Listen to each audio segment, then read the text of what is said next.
ہمارے آقا صلی اللہ علیہ وسلم کی ارشاد فرماتے ہیں رأیت ربی عز وجل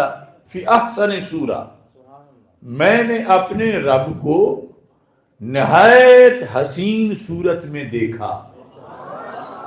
احسن سپرلیٹو ڈگری ہے، سب سے حسین صورت، اور صورت کا اطلاق مجازن ہے کہ میں نے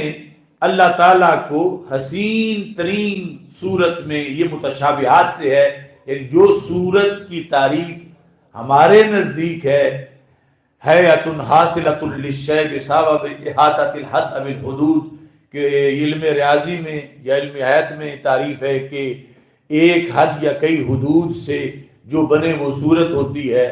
تو اللہ پر اس کا اطلاق حقیقت میں نہیں ہو سکتا، چونکہ اللہ تعالیٰ کی کوئی حد نہیں ہے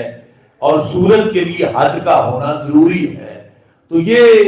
مجاز ہے کہ میں نے اللہ تعالیٰ کے جمال کو دیکھا، تو رب ذوالجلال نے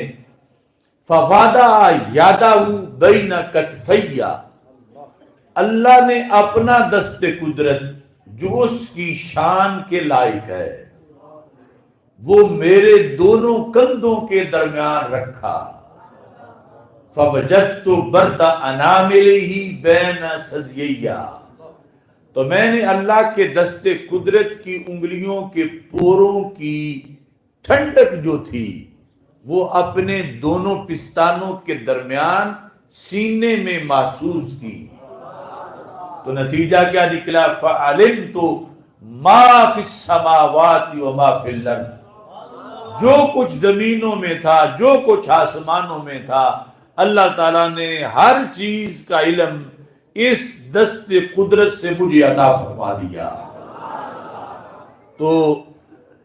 یہ بھی یعنی خالق کائنات جل جلالہ کا خاص کرم ہے اور ہماری عقلوں سے برا ہے، یعنی معجزہ در معجزہ در معجزہ، کہ اللہ تعالیٰ کا جو دست قدرت ہے اس کے بارے میں ہم حتمی نہیں معلوم کر سکتے کہ وہ وسیع کتنا ہے،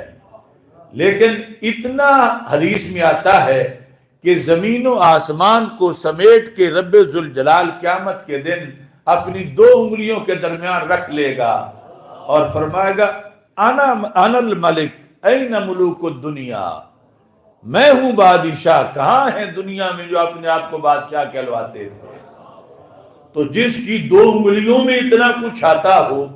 اس کے پورا پنجے کی وسعت کا عالم کیا ہوگا؟